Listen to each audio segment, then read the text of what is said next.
Hai sahabat Dawa Web, berapa banyak dari kalian yang suka membuat blog? Mungkin banyak banget nih, tapi berapa banyak sih dari kalian yang masih pengen belajar bagaimana cara meningkatkan kualitas tulisan di blog kamu?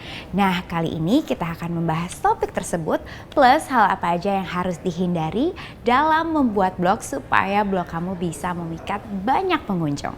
Penasaran? Jangan kemana-mana, stay tune.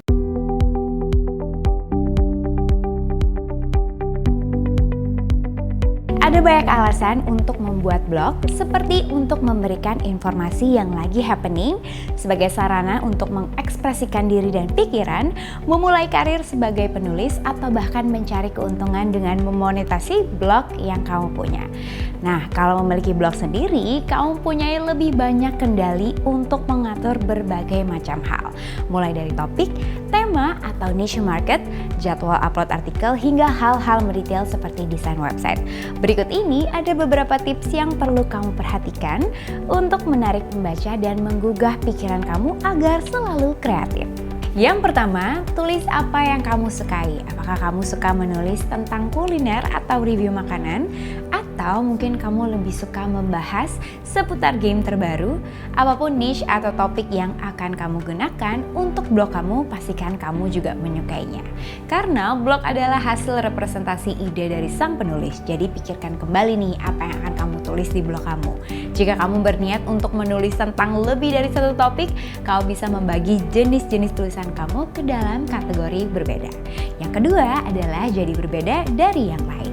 Mungkin ada banyak blog lain yang setipe dengan blog kamu, tapi jangan jadikan ini sebagai rintangan. Kamu bisa mencari celah untuk menempatkan keunikan blog kamu. Misalnya, jika kamu suka membuat tulisan tentang kerajinan tangan, mungkin kamu bisa menyediakan modul untuk latihan atau bahkan kelas online berbayar jika kamu cukup mumpuni.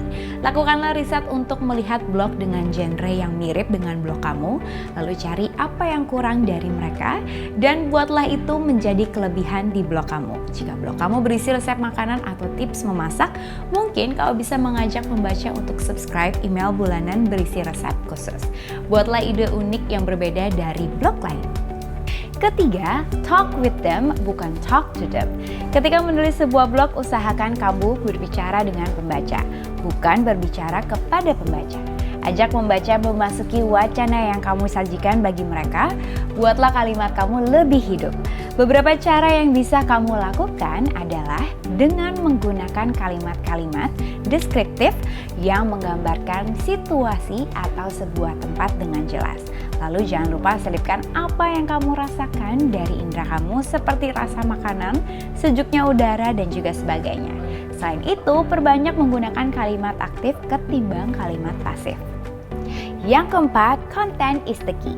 Tempatkan diri kamu sebagai pembaca. Apakah mereka akan tertarik dengan tulisan kamu? Jika tidak, mungkin ada beberapa hal yang bisa kamu perbaiki terlebih dahulu hingga mampu menarik perhatian calon pembaca kamu. Kalau kamu masih bingung, mungkin kamu bisa mempelajari tentang 10 nilai berita dan menempatkannya di artikel kamu. Berapa di antaranya adalah uniqueness atau keunikan, proximity atau kedekatan dengan pembaca, atau impact atau pengaruh, dan juga dampak. Setelah memahami nilai berita ini, mungkin kamu bisa menerapkannya untuk artikel kamu selanjutnya. Kelima, kemampuan memilih tampilan visual. Selain menulis, kamu juga perlu meningkatkan kemampuan memilih tampilan visual. Bagaimana tidak, gambar yang menarik dan relevan dengan artikel blog akan sangat bermanfaat bagi blog kamu. Jika tulisan menarik tidak didukung oleh tampilan visual yang menarik juga, mungkin pembaca kamu akan merasa bosan. Kamu bisa menggunakan foto dari penyedia stok foto gratis seperti Unsplash atau mencari gambar-gambar menarik dari Pinterest. Selain itu, kamu juga berkesempatan mengembangkan skill mendesain kamu. Nah, kalau tadi kita sudah membahas tips untuk mengembangkan kualitas dari blog kamu, maka sekarang kita akan membahas hal-hal yang perlu kamu hindari dalam membuat blog. Memang tidak ada hal yang mutlak ketika menulis blog, termasuk mana yang salah dan mana yang benar.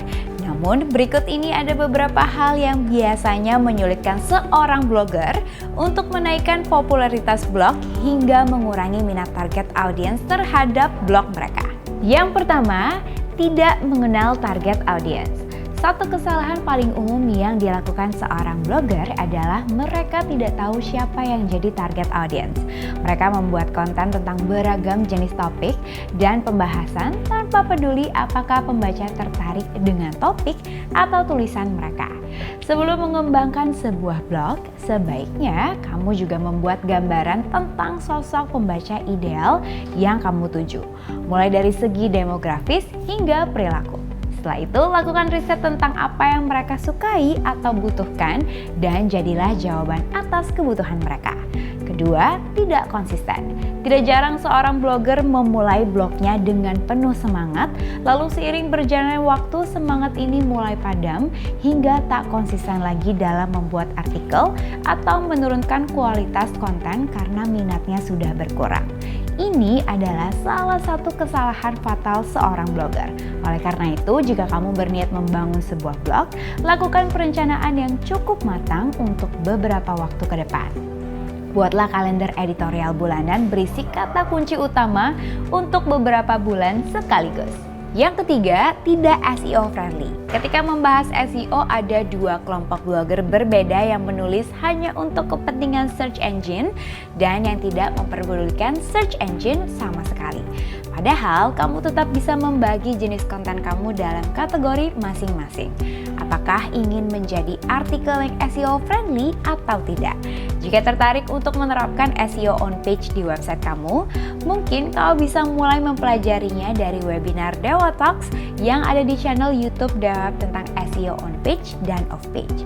Cara lainnya, kamu bisa menggunakan plugin Yoast SEO untuk mengecek level keramahan SEO dari artikel kamu. Kesalahan yang keempat adalah menulis semata-mata tentang diri sendiri. Baik website individu atau perusahaan, banyak blogger membuat kesalahan dengan terlalu banyak bicara tentang diri sendiri. Padahal pembaca hanya ingin mengetahui informasi yang berguna bagi mereka.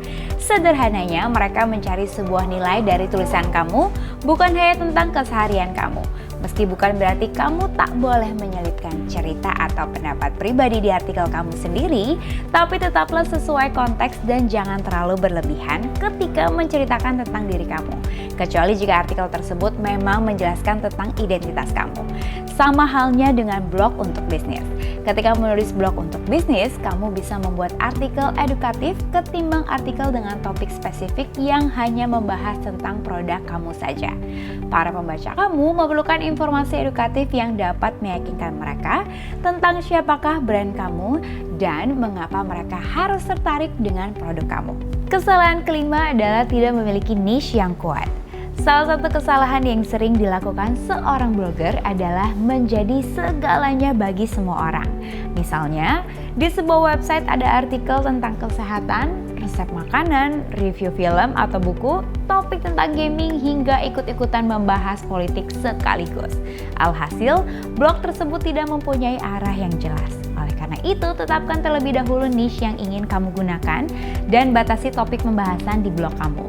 Namun, bukan berarti kamu hanya boleh menggunakan satu niche saja. Buatlah topik atau subkategori yang masih relevan dengan niche market yang kamu tentukan untuk blog kamu. Misalnya, jika blog kamu membahas review makanan, kamu tidak perlu menambahkan topik tentang politik atau tentang investasi sejak dini. Tapi kamu bisa membuat subkategori di blog yang berisi resep-resep makanan untuk para pembaca kamu. Jangan lupa, jika ingin menambahkan kategori relevan, buatlah jumlah kategori secukupnya, jangan terlalu berlebihan.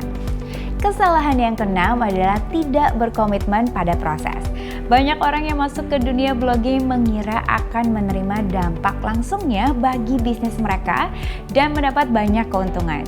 Tapi tidak seperti iklan pay per click, membangun sebuah blog membutuhkan waktu dan usaha yang tidak instan. Lebih dari sekedar menulis, kamu perlu membuat artikel yang berisi kata kunci yang relevan dan persuasif. Jangan lupa untuk membuat judul yang menarik juga. Kau bisa merencanakan dan menulis konten untuk diupload dalam 2-3 bulan sekaligus untuk mengetes seberapa banyak dampak yang kamu terima. Kesalahan selanjutnya adalah fokus pada kuantitas bukan pada kualitas. Banyak blogger fokus pada kuantitas daripada kualitas dan ini bisa mengarahkan pada sebuah kesalahan. Jika blog kamu berisi tentang berita terkini dan kamu mampu membuat konten ringan dalam jumlah banyak di waktu yang berdekatan, mungkin itu tidak menjadi masalah. Namun akan menjadi masalah jika kamu menggugah blog dalam jumlah banyak demi mengejar pembaruan blog. Bagaimana tidak, butuh waktu yang tak singkat untuk melakukan riset, membuat struktur artikel, menulis, menambahkan gambar, hingga melakukan review terhadap artikel sendiri. Belum lagi jika kamu sedang membutuhkan waktu untuk istirahat dan berpikir sejenak. Terlebih, terlalu banyak artikel dengan kualitas di bawah standar akan meningkatkan bounce rate yang tidak baik untuk website kamu. Kesalahan ke-8 adalah tulisan dan judul yang tidak menarik. Tujuan blogger sama dengan penulisan lainnya, yaitu untuk memperoleh dan mempertahankan pembaca. Tapi ada satu cara yang membuat calon pembaca dan pembaca setia meninggalkan blog, yaitu tulisan yang tidak menarik. Kesalahan ini tidak hanya membuat artikel sulit dan tidak enak dibaca, tapi juga mengaburkan pesan yang ingin disampaikan hingga akhirnya pembaca meninggalkan blog. Tulisan dan judul yang menarik tidak hanya dari judul yang memancing rasa penasaran, tapi juga dari struktur yang rapi dan dilengkapi oleh penggunaan tanda baca dan ejaan bahasa Indonesia yang baik dan benar, serta tata bahasa yang mudah dipahami. Jika kamu masih bermasalah dengan typo, mungkin kamu bisa menggunakan spell check di Google Docs. Namun yang terpenting, luangkan waktu untuk meriset ide, fakta, dan konsep yang masih kamu ragukan. Dan jangan lupa untuk membaca kembali tulisan kamu sebelum diunggah ke dalam blog. Kesalahan yang terakhir adalah hasil editan yang buruk, struktur bahasa yang berantakan, kalimat tidak efektif, banyak typo, dan sebagainya adalah beberapa hasil suntingan buruk yang seharusnya tidak boleh kamu tiru. Usai menulis sebuah artikel, mungkin kamu bisa meninggalkan tulisan tersebut untuk sementara sembari mencari gambar untuk artikel atau merampungkan artikel selanjutnya. Setelah itu, baca kembali tulisan kamu, lalu lakukan penyuntingan. Hal ini dilakukan agar kamu tak hanya fokus pada penggunaan tanda baca dan memperhatikan typo, tapi juga agar kamu bisa menempatkan diri sebagai pembaca yang membaca artikel kamu.